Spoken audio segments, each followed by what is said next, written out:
Sir আমাকে ডেকেছেন? জি। এত ডিসরেসপেক্টফুল ভাবে কিভাবে কাজ করেন আপনারা? কাজের প্রতি একটু ন্যূনতম দায়িত্ব জ্ঞান নাই? স্যার করেন কি দিচ্ছেন? এটা তো কোনো রন্ডা পাঠ না যে মন নিয়ে দৌড়াদৌড়ি করবে। জায়গা ঠিক করে আসেন। কেমন আছো মা? আসতে কোনো কষ্ট হয়নি তো? এই যে সেদিন তুমি খেতে চেয়েছিলে, তোমার জন্য নিয়ে আসছি। নাও আমি খুলে দিচ্ছি। আজকে ক্লাসে কি কি করালো? আজকে তো পড়ার কাজ ছিল না, আজকে ড্রয়িং এর কাজ ছিল। তাই দেখি তুমি কি কি এঁকেছো। অনেক সুন্দর, কিন্তু মা এরা কি ওখানে হাত ধরছে না কেন? তোমরা তো কারোর কারোর হাত ধরো না, তাই বাচ্চাটা ওর মা বাবার হাত ধরিনি। এই তাড়াতাড়ি করো, তোমার মেয়েকে আবার বাসায় নামিয়ে দিয়ে আমাকে অফিসে যেতে হবে। তোমার যাওয়ার দরকার হলে তুমি চলে যাও, আমি কিন্নরিকে নিয়ে লাঞ্চ করে বাসায় নামিয়ে দিয়ে আসবো। তোমাকে যে ওরে দেখতে দিছি এটাই তো বেশি। তুমি কি আমার উপর করুণা করছো? আমার রাইট আছে আমার মেয়ের সাথে দেখা করার। আমার মেয়ে বলেছে গলা ফাটাচ্ছ। যেদিন ওকে একা ছেড়ে এক কাপড় বাসা থেকে চলে গেছিলা সেদিন খেয়াল ছিল না এটা কার মেয়ে? আমি বাসা ছেড়ে যাইনি, তা নেশাখোর আমাকে মেরে হাসপাতালে পাঠিয়ে দিয়েছে। কেসিটা তো করবে, কিছু তো প্রমাণ করতে পার নাই। তুমি যদি ওকে নিয়ে বেশি বাড়াবাড়ি করো না, আমি না একদিন দুটো ছাড় দেবো না। তুমি তোমার ক্ষমতা দেখিয়ে আমার মেয়েটাকে আমার কাছ থেকে কেড়ে নিয়েছো। যে পরিমাণ কষ্ট তুমি আমাকে দিছো না, আল্লাহ তার থেকে 10 গুণ বেশি কষ্ট তোমাকে দেবে। স্বপ্ন দেখা ভালো, স্বপ্ন দেখতে তো আর পয়সা লাগে না। কিন্নরি মা চলে আসো, টাইম ইজ ওভার, অনেকক্ষণ হয়েছে, চলো। আমাদের আজকে যে নতুন জিএম জয়েন করার কথা, ওনাকে একটা আমার রুম পাঠিয়ে দিন। স্যার উনি তো এখনো জয়েনই করতে পারেনি। বসে আছে কেন? ওনাকে এইচআর কাছে নিয়ে যান। স্যার এই জায়গায় কেউ এখনো আসেনি। আপনি ওনাকে নিধির কাছে নিয়ে যান, নিধিকে সব বুঝায় বলা আছে, নিধি ওনাকে অ্যাপয়েন্টমেন্টটা দিয়ে দিবে। স্যার নিধি ম্যাডামও এখনো আসেননি। কয়টা বাজে? এখন অফিসে আসে নাই? হ্যাঁ, ওই ফোন দেন। নিধি ম্যাম, বস কিন্তু আপনাকে ডাকছে, আর বস কিন্তু আজকে অনেক রেগে আছে। স্যার কি রুমে? হ্যাঁ। সরি স্যার, আজকে একটু লেট হয়ে গেছে স্যার। এটা তো অফিস, তাই না? এটা ডেকোরাম আছে। স্যার সরি, আর হবে না স্যার। আর কিছু হোক আর না হোক, দয়া করে এখন গিয়ে জিএম চারটে অ্যাপয়েন্টমেন্ট দিন। জি স্যার, এখনই দিচ্ছি স্যার। স্যার উনি হচ্ছে আমাদের নিধি ম্যাম, আমাদের এইচআরের হেড তো এখন ছুটিতে আছে, সবকিছু দেখাশোনা উনিই করছে। হাই। আসসালামু আলাইকুম স্যার। স্যার আপনি একটু কষ্ট করে বসেন, আমি আপনার অ্যাপয়েন্টমেন্ট লেটারটা রেডি করে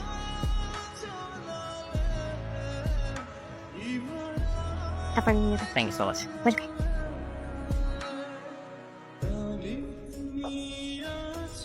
স্যার সালাম। আচ্ছা, কেমন? বসেন। তারপর জয়েন লেটার সব পেয়ে গেছেন তো? আমার আর অ্যাপয়েন্টমেন্ট লেটার ইস্যু হলো কোথায়? জয়েন করার আগে আমার টার্মিনেশন হয়ে গেছে। কেন? স্যার নিধি ম্যাম ওনাকে টার্মিনেট লেটার দিয়ে দিয়েছে। স্যার আমাকে ডেকেছেন? জি। এত ডিসরেসপেক্টফুল ভাবে কিভাবে কাজ করেন আপনারা? কাজের প্রতি একটু ন্যূনতম দায়িত্ব জ্ঞান নাই? স্যার করেন কি দিচ্ছেন? Sorry sir. স্যার আসলে সামদানি সাহেবকে টার্মিনেট করা হয়েছিল, তো আমি ভুলে কপি পেস্ট করে ওনাকে লেটারটা দিয়ে দিয়েছি। একটু মন দিয়ে কাজ করতে হবে। দিদি প্লিজ অ্যাবসেন্ট মাইন্ডে থেকে না অফিসে আইসেন না। হ্যাঁ, এটা তো কোনো রন্ডা পাঠ না যে মন নিয়ে দৌড়াদৌড়ি করবে। জায়গা ঠিক করে আসেন। আসবো স্যার? হ্যাঁ প্লিজ। Sorry sir. স্যার আমি আসলে বুঝতে পারিনি, আপনি প্লিজ কিছু মনে করবেন না। না it's okay. Thank you sir.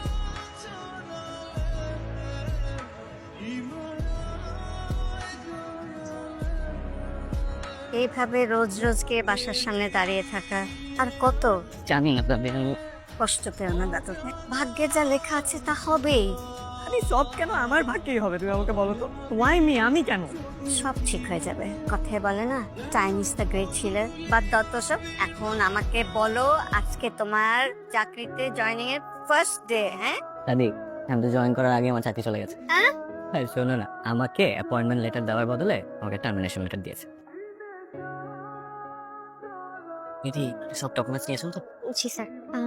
Excuse me sir, আমার একটা ফোন আসছে, আমি একটু রিসিভ করি। Hello sir. হ্যালো, কি কিভাবে?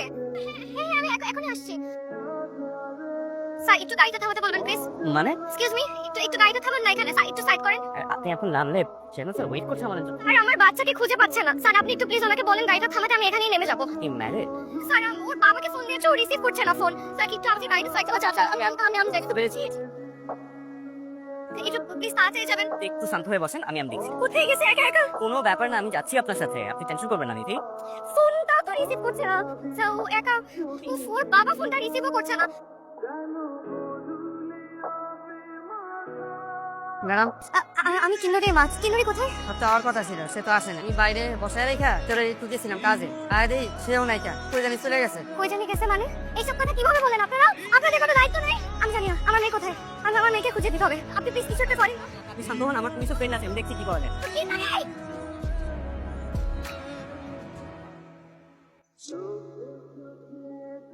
কি বললো পুলিশ? চিন্তা করবেন না, ওরা সিসিটিভি ফুটেজ চেক করছে, ওরা কিছুক্ষণের মধ্যে লোকেট করে ফেলবে। আপনি প্লিজ একটু শান্ত হন। বাচ্চাটা হারিয়ে গেছে, আমি চিন্তা করবো না তো কে করবে? ও ছোট ছোট একটা বাচ্চা, একা একা কোথায়? আমি কিছু বুঝতে পারছি না। প্লিজ একটু দেখেন।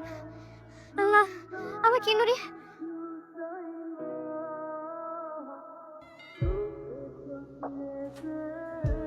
আমি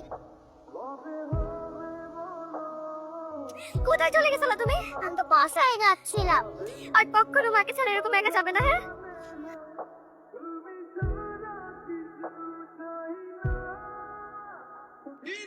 আসলে স্যার আমি একা বাসায় থাকি তো, একটা মেসের মতন, তাই আপনাকে চা খাওয়ার জন্য অফার করতে পারলাম না। কোন ব্যাপার না। আসি স্যার, আপনাকে ধন্যবাদ দিয়ে ছোট করতে চাই না। আপনি আমার জন্য যা করেছেন তার কৃতজ্ঞতা আমি ভাষায় প্রকাশ করতে পারবো না। দিদি শোনেন, আমরা একসাথে কাজ করি, একজনের বিপদে আরেকজন এগিয়ে আসবে, এটাই স্বাভাবিক না? জি স্যার। স্যার আজকের মিটিংটা তো ম্যানেজার। হ্যালো, হ্যালো, এই তোরা তোমার বন্দি বন্ধ ধরস না কেন? তোমার সাথে কথা বলার আমার ইচ্ছে হচ্ছে না, ফোন রাখো। তোর সাথেও না আমার কথা বলতে ইচ্ছা করো না, হ্যাঁ? তুই আমার মায়ের আটকে রাখছিস কেন? দে আমার মায়ের দিয়া যা। তুমি রাখতে পারো, আমি তোমার কাছে মেয়ে দিব না, তুমি ফোন রাখো। তুই না তোর বাপ পয়সা দিয়ে যাইবো এখানে। তুই নিয়ে আসবি নাকি আমি দরজা ভেঙে ঢুকবো এখন? তুই আমার এখনো চিনস না। আমার মাথা খারাপ হলে আমি কি করতে পারি তোর কোনো ধারণাই নাই। হ্যালো হ্যালো স্যার, আমার আপনার একটা হেল্প লাগবে। আমার মায়ের আটকে রাখবো এত? কি হয়েছে তোমার? ওই আমার মায়া কই? তুই একবার এই কুতুকারি করবা না। আমার এটা কে? বয়ফ্রেন্ড? Hello mister boyfriend. সবাইকে নিজের মতো মনে করো, তুমি আমার অফিসের স্যার। কে নিষেধ করছে স্যারের সাথে প্রেম করতে? প্রতিদিন দেখা হয়, কথা হয়, আর অনেক কিছু হয়, কষাকষি হয়, ডলাডলি হয়, তারপর না প্রমোশন জোটে। আমি কিন্নরিকে নিয়ে আসছি, তবু তুমি তোমার নোংরা এই মনটাকে থামাও প্লিজ। নোংরা হয় এই ডিভোর্সি মায়ের পেছনে তুই কেন করেছ আমি বুঝি না। বুঝি খাওয়ার ধান্দা না, এটা ঠান্ডা না। ও সামনে ধান্দাবাজ, তোর আমার ক্যাটাগরি একই।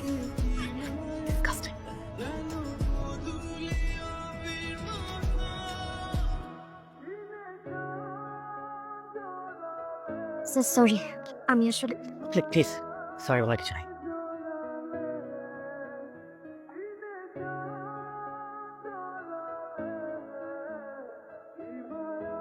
কি অবস্থা রিয়াদ? স্যার। তুমি নাকি নিজে কাজকে ছুটি দিছো? হ্যাঁ স্যার, আজকের দিনটা একটু ছুটি দিয়েছি স্যার। ঠিক আছে, কাজ করো, বসো বসো।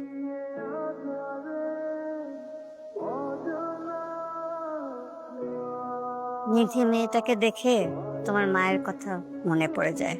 তোমার বাবা যখন মারা গেলেন, তোমার নানা তোমার মাকে নিয়ে একদম জোর করে অন্য জায়গায় বিয়ে দিয়ে দিল। তোমার মা চেয়েছিল তোমাকে কাছে রাখতে, তো তার হাজবেন্ড, তার শ্বশুরবাড়ির লোকজন অ্যালাউ করেনি। একজন মায়ের তার সন্তানকে বুকের পাশে রেখে নির্ঘাত নিশ্চিন্তে হয়ে না ঘুমানোর যে কষ্টটা, এটা এখন একমাত্র নিধি বুঝতে পারছে। আহারে, মায়ের কষ্ট, মেয়েটারও কষ্ট। আমি আজকে ওকে ছুটি দিয়েছি কাজ, বলেছি যে তুমি একটু মেন্টালি ঠিক হও, তারপর কাজে এসো। নিধির এখন দরকার এমন একজন মানুষ তার পাশে থাকবে, যে তাকে সাহস দেবে, শক্তি দেবে, কিন্তু সেটা সে পাচ্ছে না। ওকে বলো, ও যখনই খারাপ লাগবে ও যেন আমার এখানে আসে। আচ্ছা দিদি বল। আর একটা কথা, পারলে তুমি তোর পাশে থেকো, ওকে সাহস দেবার চেষ্টা করো।